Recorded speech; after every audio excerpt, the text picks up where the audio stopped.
Sommes-nous seuls dans l'univers? Ou bien y a-t-il d'autres planètes Terre?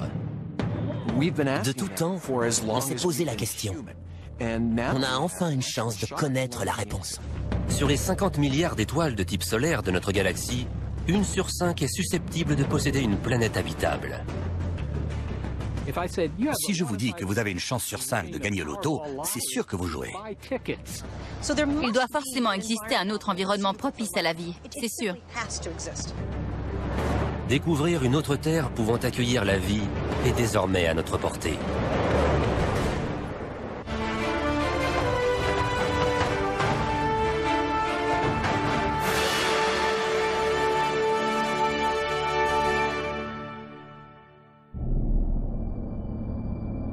Il y a encore 20 ans, les astronomes avaient connaissance d'une seule étoile qui soit entourée de planètes, le Soleil.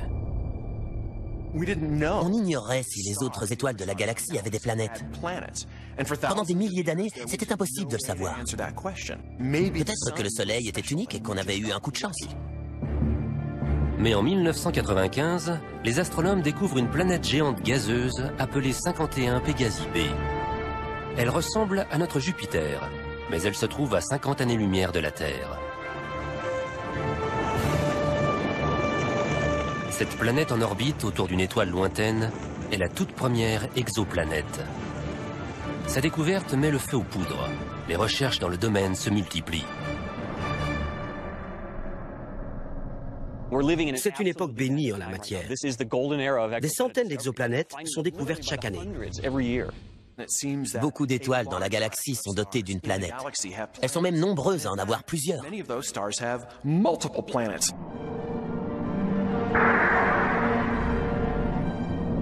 La plupart des exoplanètes ont été découvertes ces 4 dernières années, grâce à un outil ayant coûté près de 600 millions de dollars, le télescope spatial Kepler. Pour la première fois dans l'histoire de l'humanité, Kepler nous a appris que notre Terre n'était ni unique, ni même rare. Kepler repère les étoiles dont le rayonnement diminue de manière périodique. Cette baisse, parfois infime, prouve qu'une planète vient de passer devant une étoile. Kepler observe depuis l'espace une toute petite partie du ciel.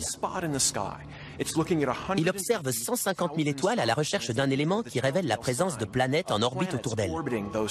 Chaque fois qu'une planète passe devant son étoile, elle bloque un peu de sa lumière.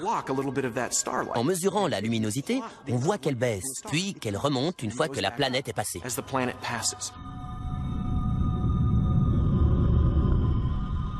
Kepler repère des planètes, mais il est incapable de nous dire si elles sont de type rocheux et donc potentiellement habitables comme la Terre, ou s'il s'agit de géantes gazeuses inhospitalières comme Jupiter. Pour ce faire, les astronomes ont recours au plus puissant des télescopes terrestres.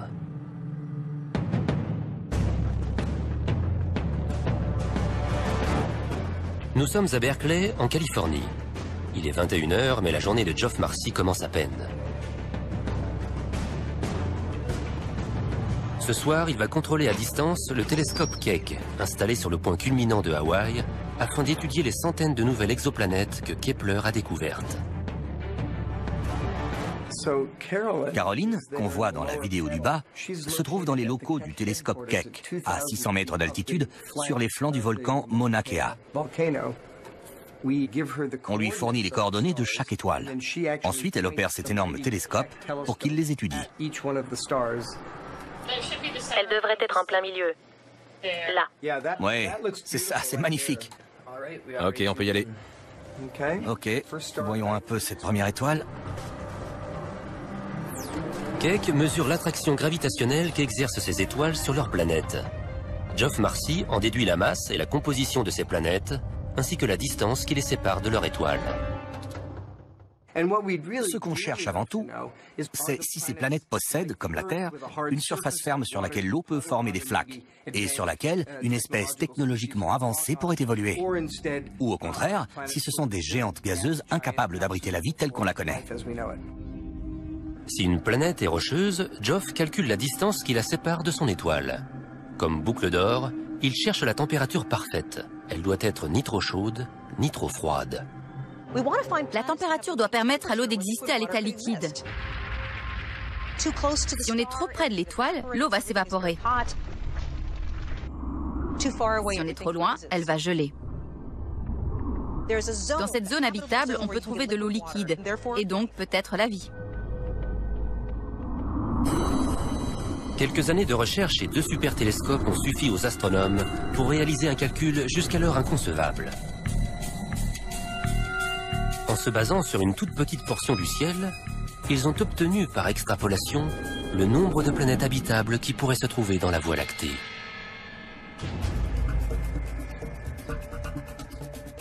Geoff Marcy et son étudiant Eric Pettigura s'apprêtent à annoncer leur découverte.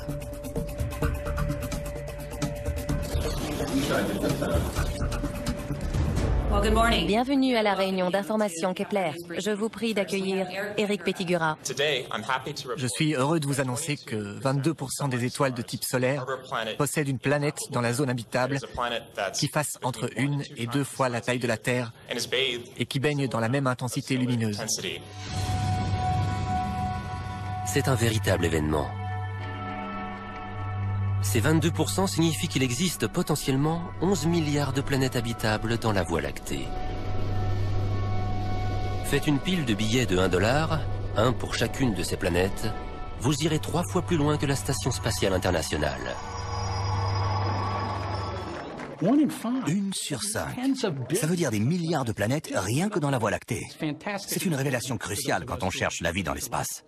C'est une avancée historique. Maintenant, il s'agit de savoir s'il y a de la vie sur de telles planètes. C'est ce qu'on va essayer de faire. Le candidat le plus prometteur est Kepler 62, un système solaire composé de 5 planètes, dont 2 super-Terres. Elles sont plus grandes que la Terre, mais comme elles, ce sont des rocheuses dont l'orbite se trouve dans la zone habitable de leur étoile. La première a un rayon 40% supérieur à celui de la Terre. Pour la seconde, c'est 60%. Mais surtout, elle se trouve dans la zone habitable. À partir de là, on peut raisonnablement penser qu'elle possède des océans liquides.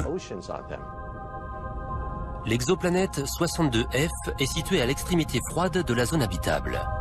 À cette distance, si de l'eau s'y trouve, c'est sans doute sous la forme de glace. Mais si cette planète est dotée d'une atmosphère, l'effet de serre pourrait avoir fait fondre suffisamment d'eau pour créer des flaques dans lesquelles une forme de vie simple pourrait s'être développée.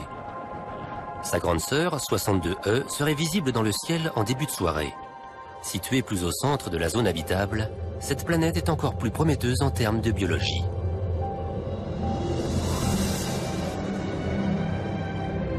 Les astronomes y entrevoient un possible paradis, doté de tous les ingrédients nécessaires à la vie.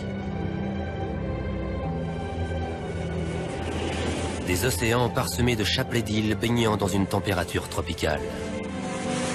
Sur Terre, ce type d'environnement est on ne peut plus favorable au développement de la vie.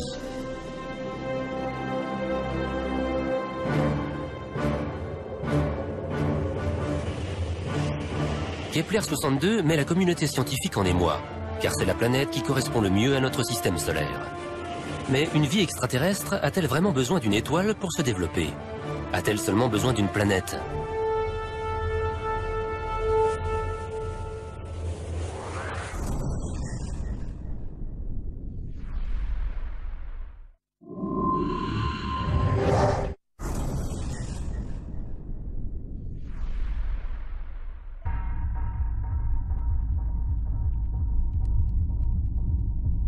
Rien que dans notre galaxie, il pourrait y avoir 11 milliards d'exoplanètes en orbite autour d'étoiles comparables à notre Soleil en termes de taille et de luminosité. Mais ces dernières constituent seulement un quart des étoiles qui composent notre galaxie. Pourrait-il y avoir encore plus de planètes comme la Terre en orbite autour d'autres types d'étoiles?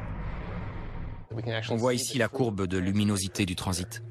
John Johnson cherche des exoplanètes orbitant autour de petites naines rouges. Celles-ci constituent la majorité des étoiles de la galaxie. Ce qu'on voit ici, c'est une image du Soleil, prise il y a quelques heures de ça. Ici, on voit une image d'artiste de ce à quoi ressemble une naine rouge. Les naines rouges sont si petites et si peu lumineuses qu'elles sont invisibles à l'œil nu depuis la Terre. Mais si on pouvait les voir, voici à quoi ressemblerait le ciel. Les naines rouges sont 3 fois plus nombreuses que les autres étoiles, et de nombreuses planètes semblables à la Terre gravitent autour d'elles. On sait qu'une naine rouge a environ 1,5 planètes. C'est une moyenne globale. Cela veut dire qu'il y a environ 200 milliards de planètes de la taille de la Terre en orbite autour de naines rouges dans la galaxie. Les naines rouges sont le rêve de tous les chasseurs d'exoplanètes. De nombreuses planètes de la taille de la Terre gravitent autour d'elles, et elles sont beaucoup plus faciles à repérer. Voici l'éclipse que provoque une planète en passant devant une étoile. On voit qu'elle couvre une fraction beaucoup plus large de la surface d'une naine rouge. Comme le signal est plus clair, ces planètes sont plus faciles à détecter si elles gravitent autour de petites étoiles. Mais l'orbite de ces planètes présente une différence majeure par rapport à la Terre. C'est comme si vous preniez les planètes telluriques de notre système solaire et que vous les rétrécissiez jusqu'à ce qu'elles aient des périodes orbitales de 30 jours environ. Elles sont très proches de leur étoile. Pour qu'une planète soit ici habitable, elle doit être plus proche de son étoile, car les naines rouges irradient beaucoup moins d'énergie que notre Soleil. Leur zone habitable s'en trouve rétrécie.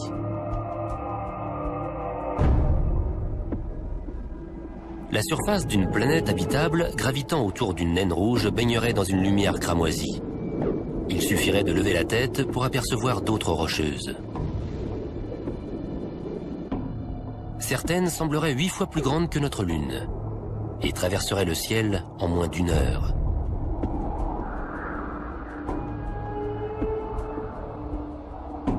Il pourrait y avoir jusqu'à 22 milliards d'exoplanètes comme celle-ci, juste dans la Voie lactée. Cela signifie que pour chaque exotère baignant dans la lumière d'un soleil, il y en aurait 2 de plus dans le halo d'une naine rouge.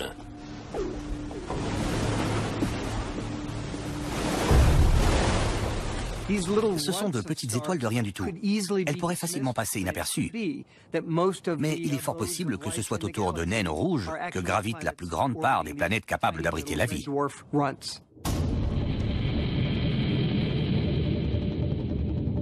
Il y a 20 ans, nous avions connaissance d'une seule planète pouvant accueillir la vie.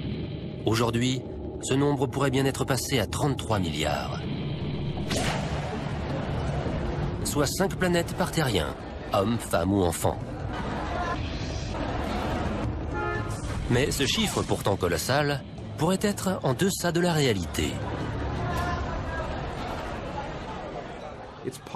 Il est possible que les formes de vie dominantes soient présentes non pas sur des planètes, mais sur des lunes. Très vite, en cherchant des exoplanètes, les astronomes se sont étonnés de trouver des géantes gazeuses, comparables à Jupiter, gravitant dans la zone habitable de leur Soleil. Ces planètes pourraient-elles être dotées d'exolunes? On découvre surtout des planètes de la taille de Jupiter. Mais parmi elles, beaucoup se trouvent à une distance de leur étoile comparable à la distance Terre-Soleil. Donc même si elle est inhospitalière, une telle planète pourrait avoir une lune dotée d'une atmosphère sur laquelle la vie pourrait se développer. Le plus vaste de ces mondes rocheux pourrait ressembler à notre planète. Il pourrait y avoir des milliards d'exolunes dans l'univers. Certaines avec une surface de glace recouvrant des océans, d'autres, volcaniques, crachant leurs entrailles dans l'espace, et même des paradis fourmillants de vie. Pour repérer des exolunes, David Kipping cherche une double diminution dans la courbe de luminosité d'une étoile. On cherche les exolunes de la même manière qu'on cherche les exoplanètes, en les observant lorsqu'elles passent devant leur étoile. Si une exoplanète possède une lune, on observe une baisse importante due à l'exoplanète, puis une baisse plus petite à droite ou à gauche qu'on attribue à la lune.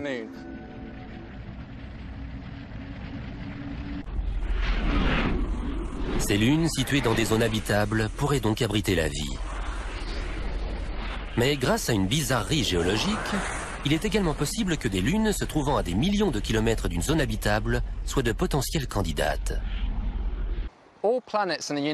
Les exoplanètes ont une seule manière de se réchauffer. Elles utilisent le rayonnement de leur étoile. Mais les lunes ont 2 possibilités. La chaleur de leur étoile, mais aussi le réchauffement par effet de marée. Une lune a souvent une orbite elliptique. La distance qui la sépare de sa planète est donc variable. Lorsqu'elle en est proche, la force gravitationnelle de la planète peut provoquer un soulèvement de son paysage sur plusieurs mètres de hauteur, une sorte de marée rocheuse. Un phénomène de cette ampleur génère des frictions qui réchauffent le cœur de la Lune. Si la marée est suffisamment importante, elle peut même donner à la Lune une température propre à la vie, et ce, à n'importe quelle distance de sa planète. Imaginez que vous gravitez autour d'une planète gigantesque, avec une source de lumière au loin. Cette lumière est suffisante pour la photosynthèse, mais pas pour réchauffer votre environnement. C'est votre interaction gravitationnelle avec cette énorme planète qui réchauffe votre environnement. Vous pouvez donc potentiellement devenir un havre hospitalier. Si elles existent, ces exolunes pourraient nous réserver l'une des vues les plus spectaculaires de l'univers.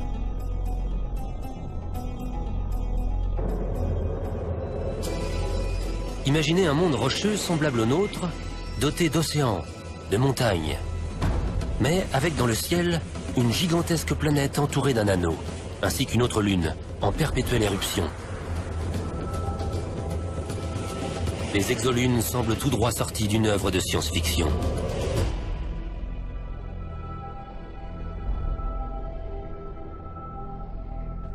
C'est une idée qui est très à la mode. Toutes les histoires de science-fiction se passent sur des lunes maintenant, plus sur des planètes. C'est fascinant, esthétiquement parlant. Ça fait une jolie couverture de livre. Une planète avec son anneau, surplombant une ville extraterrestre. Mais s'agit-il encore de science-fiction? S'il existe des lunes semblables à la Terre et abritant la vie, on les découvrira dans les 2 prochaines années. Avec des milliards de lunes et de planètes habitables dans l'univers, comment ne pas croire à l'existence d'une vie extraterrestre? Une étonnante stratégie devrait bientôt permettre aux chercheurs d'en apporter la preuve.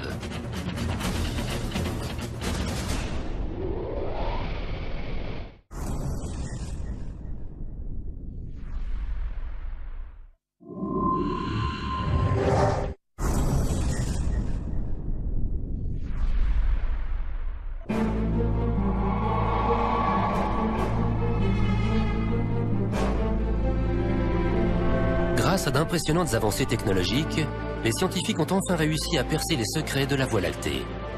La Terre n'est pas unique. Des dizaines de milliards d'autres planètes et de lunes potentiellement habitables sont disséminées dans toute la galaxie.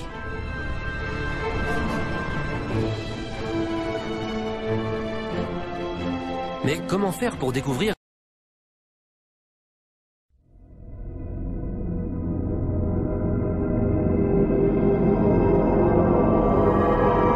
si elle porte la vie lorsqu'elle se trouve si loin de nous?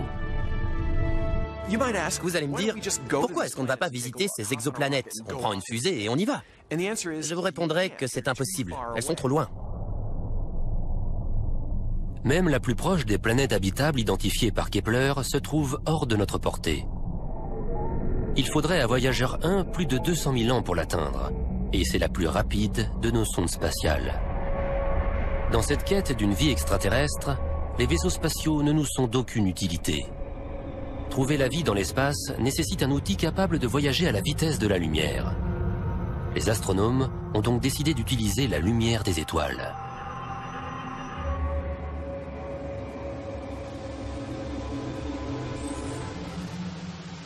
Il y a plusieurs centaines d'années, on a réalisé qu'on pouvait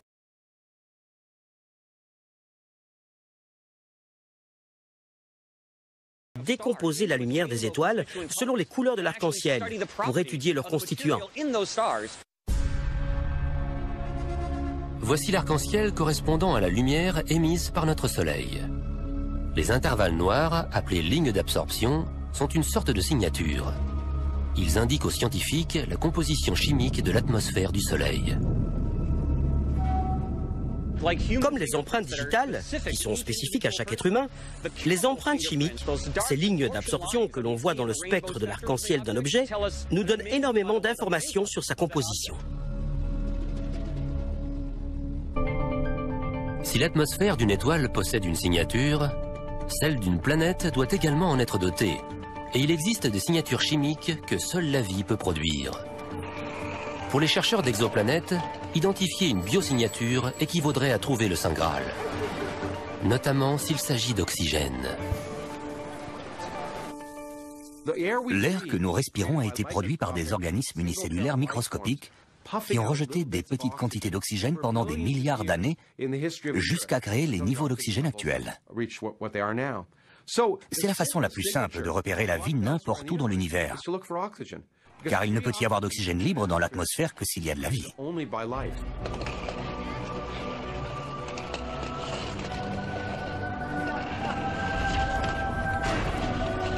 Il est relativement simple de capturer et de décomposer la lumière d'une étoile lointaine.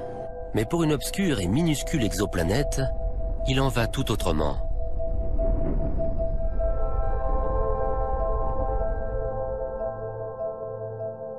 L'étoile est très lumineuse et l'exoplanète est très sombre, alors qu'elles sont très proches.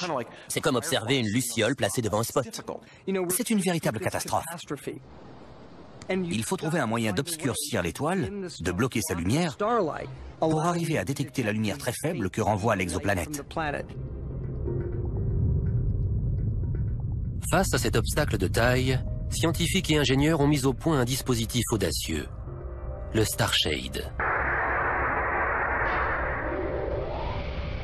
Ce large écran spatial se déploierait à une distance de 50 000 km d'un télescope robotique, afin de bloquer la lumière des étoiles distantes. Si ce dispositif fonctionne, nous pourrons pour la toute première fois observer directement des exoplanètes de taille similaire à la Terre, comme si l'on recréait une éclipse solaire.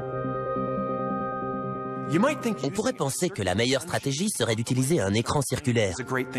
Mais il y a un problème, c'est que la lumière se courbe. Elle contourne les bords de l'écran et revient vers son centre, ce qui gâche complètement ce que vous étiez en train d'essayer de faire, à savoir bloquer la lumière.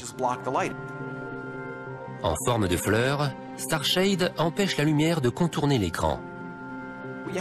Il faut installer de petites extensions, comme des pétales, tout autour de cet écran circulaire.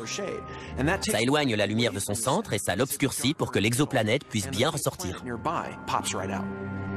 À condition que Starshade puisse un jour décoller. Abandonné pendant des années, le projet vient d'être repris par une équipe déterminée à prendre, grâce à lui, la première photographie d'une exoterre. Aujourd'hui, les ingénieurs de la NASA testent le mécanisme chargé d'ouvrir les délicats pétales de Starshade une fois que ce dernier aura été déployé dans l'espace. Cette armature aura la taille d'une maison. Chacun de ces 60 points devra être placé au micromètre près. C'est notre troisième essai. À chaque fois, on fait autrement, parce qu'il se passe toujours quelque chose que l'on n'avait pas prévu. Sans doute qu'aujourd'hui, aussi, on aura des surprises. Les ingénieurs observent le déploiement de cette délicate structure. Ils sont prêts à interrompre le test à tout moment. Attendez, doucement. Le moindre accroc pourrait suffire à enrayer cette belle mécanique. Bien vu. À 5 cm près, ça allait sauter. C'est bon, on peut reprendre. L'équipe, de plus en plus confiante, regarde la structure prendre forme. Cette fois-ci, ils ont réussi. Tout s'est bien emboîté? Bravo à tous! Bien joué, David. Si tout se passe bien, Starshade sera lancé dans les 10 prochaines années. Il offrira peut-être au monde la première image d'une exoplanète vivante. Quand on aura cette première image, quand elle fera la une de tous les journaux, ce sera comme le premier pas sur la Lune. Le monde entier en sera soufflé. Mettre au jour un autre système qui nous amènera à d'autres découvertes et peut-être même à des échanges. Pour moi, c'est la plus grande avancée à laquelle l'homme puisse prétendre. Il me semble que ça en vaut la peine.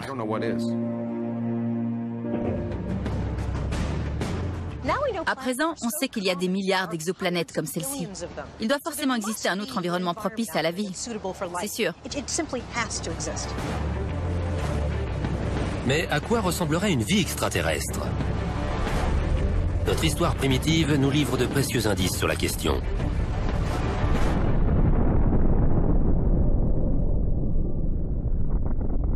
La Terre est née du chaos cosmique qui régnait il y a 4,5 milliards d'années.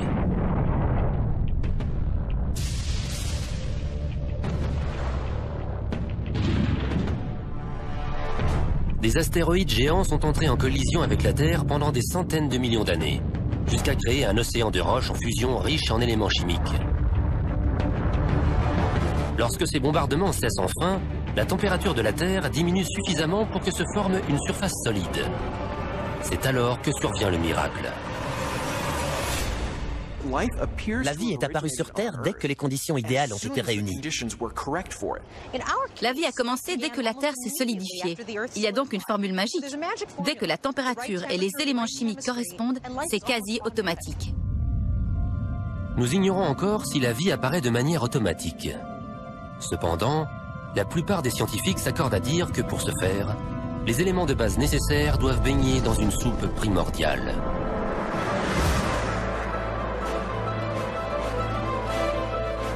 Toute vie, qu'elle soit animale ou végétale, qu'elle peuple le ciel ou les entrailles de la Terre, est fondée sur la même base chimique. De longues chaînes d'ADN composées d'éléments chimiques comme le carbone, l'hydrogène et le phosphore. En fouillant le ciel à l'aide de leurs télescopes, les scientifiques ont découvert que les composants nécessaires à la vie sont présents partout. Dans les astéroïdes, dans les nuages gazeux et dans les étoiles.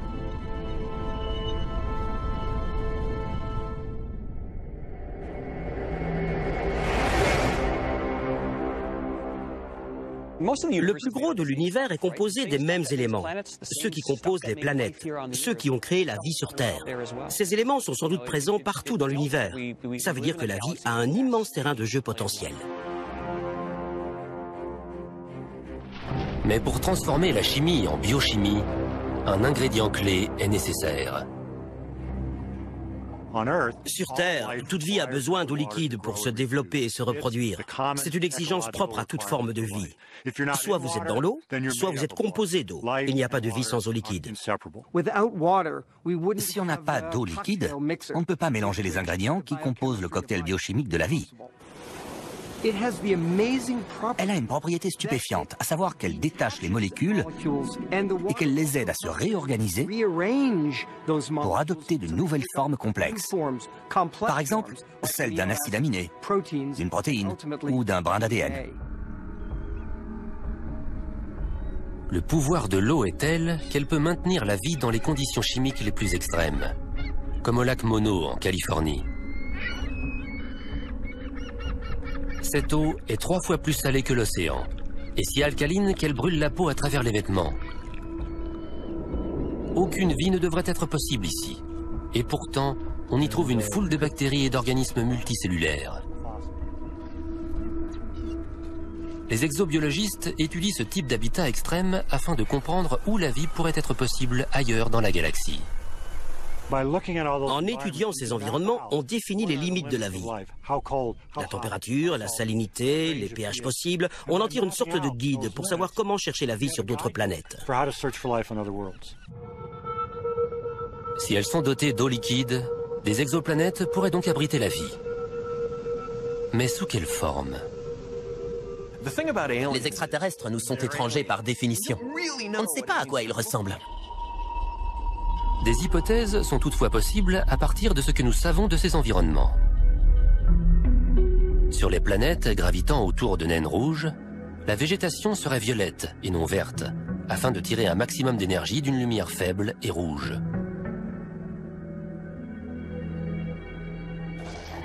La science-fiction est peuplée d'êtres étranges, mais en vérité, les extraterrestres pourraient bien nous ressembler.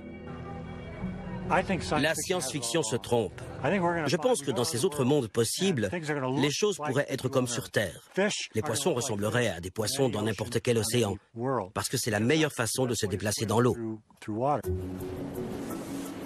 Sur Terre, l'évolution a favorisé des formes similaires dans des environnements identiques. Il est donc facile de confondre un dauphin et un requin, même si l'un est un mammifère et l'autre un poisson. Il y a donc fort à parier que les créatures peuplant un océan extraterrestre auront elles aussi cette forme effilée caractéristique. Elles seront différentes du point de vue biochimique, mais nous sembleront familières, car la forme des organismes vivants est déterminée par des interactions entre la physique et la biomécanique. Et ce sera la même chose sur d'autres planètes. Les oiseaux ressembleront à des oiseaux, les poissons à des poissons. C'est à l'intérieur qu'ils seront différents. Les exoplanètes sont incroyablement distantes de la Terre. Des milliers d'années pourraient s'écouler avant qu'il nous soit possible de croiser le regard d'un extraterrestre. Entendre sa voix, en revanche, pourrait être possible bien avant cela.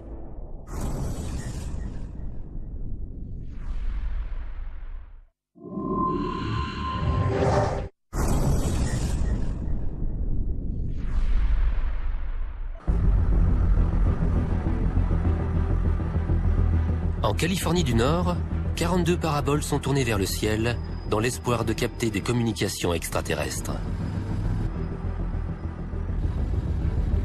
Seth Shostak est astronome émérite au sein du programme SETI pour la recherche d'une intelligence extraterrestre. D'après lui, des civilisations extraterrestres pourraient envoyer des ondes radio dans l'espace.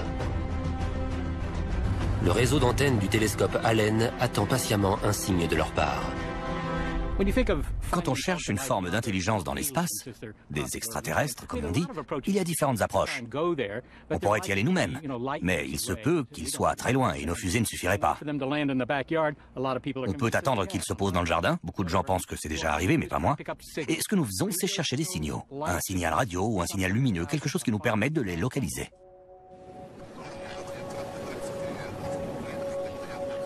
Les ondes radio sont des impulsions à basse fréquence parfaites pour la communication dans l'espace.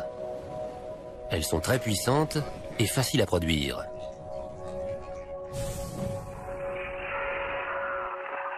Les ondes radio peuvent traverser les larges nuages de poussière qui bloquent les signaux lumineux. Elles peuvent transporter de vastes quantités d'informations codées. Sans parler de leur principal avantage, elles voyagent à la vitesse de la lumière. C'est vraiment la meilleure manière de s'adresser aux extraterrestres. Même si vous êtes une civilisation avancée et que vous avez un outil de communication qui utilise les neutrinos ou les tachyons, vous savez qu'il existe d'autres civilisations moins avancées technologiquement. Si vous voulez qu'elles vous comprennent, vous vous mettez à leur niveau en utilisant des ondes radio. Donc, la façon la moins coûteuse de découvrir une forme de vie extraterrestre, c'est d'être à l'écoute de ces ondes. C'est la mission du programme SETI depuis plus de 50 ans.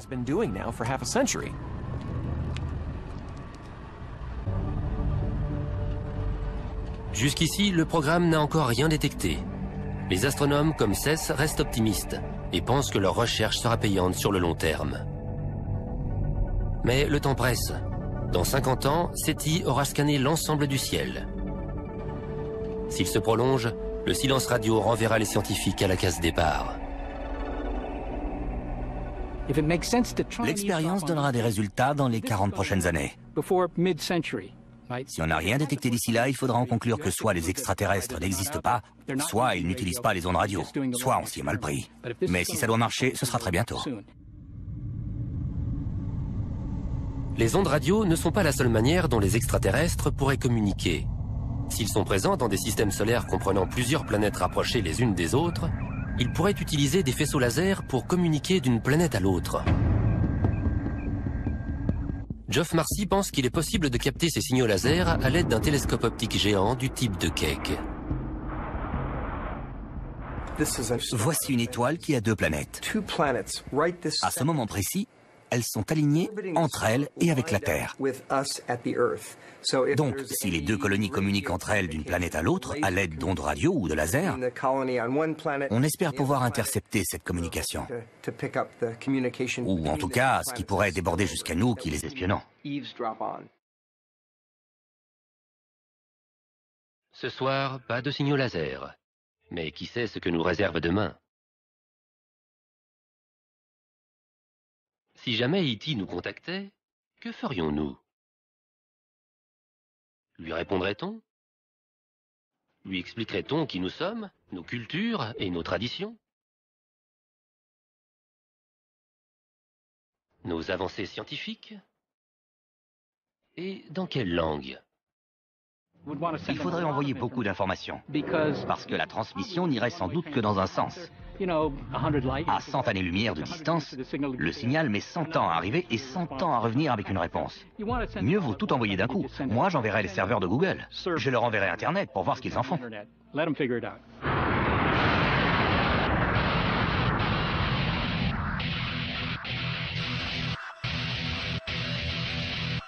Deux aventures scientifiques tentent de trouver une réponse à la même question. Sommes-nous seuls dans l'univers? La première, la recherche d'exoplanètes, est une réussite. Chaque semaine, on découvre de nouveaux mondes potentiellement habitables. On se demandait si les exoplanètes étaient répandues. Maintenant, on peut le dire haut et fort. Oui, il y en a partout dans le ciel. Vous n'avez qu'à lever les yeux. Il y en a des milliers, dans toutes les directions. La deuxième tentative, à savoir espionner les signaux extraterrestres, est un échec. 50 ans d'écoute à l'aide de matériel de pointe n'ont donné aucun résultat. On cherche désespérément à surprendre une conversation entre deux civilisations extraterrestres à l'aide de radiotélescopes. Jusqu'ici, aucun résultat, c'est le silence radio. Sur des centaines d'années, nous n'avons pas la moindre preuve d'une vie technologiquement avancée, ni même d'une vie primitive. Il y a quelque chose qui cloche. Des milliards de planètes pourraient accueillir la vie. Mais ces mondes intelligents resteraient silencieux?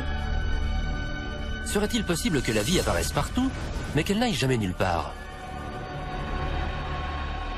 Une forme d'intelligence devrait laisser des indices visibles de sa présence dans l'univers.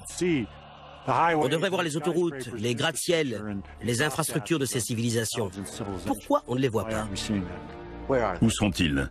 Pourquoi diable n'atterrissent-ils pas tout simplement sur la pelouse de la Maison Blanche?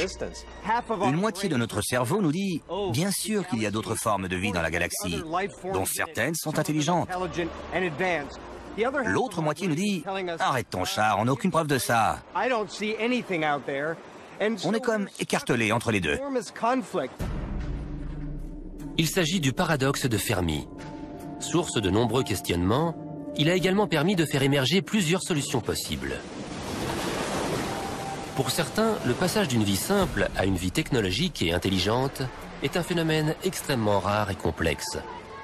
Serions-nous les seuls êtres doués d'intelligence dans l'univers entier? Est-il possible que l'humanité soit une bizarrerie, un pur fruit du hasard, un simple coup de dé dans le grand jeu de la biologie, alors que la plupart des exoplanètes habitables iraient leur bonhomme de chemin sans avoir aucune espèce intelligente avancée?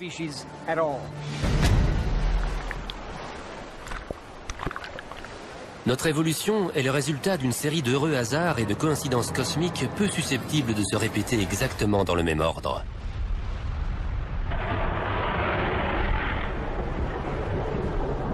L'eau, par exemple.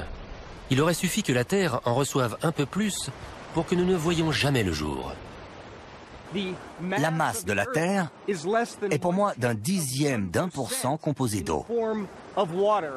Ça représente une toute petite goutte par rapport au globe solide de la Terre. On peut donc facilement imaginer que d'autres planètes aient reçu 2 ou 3 gouttes d'eau.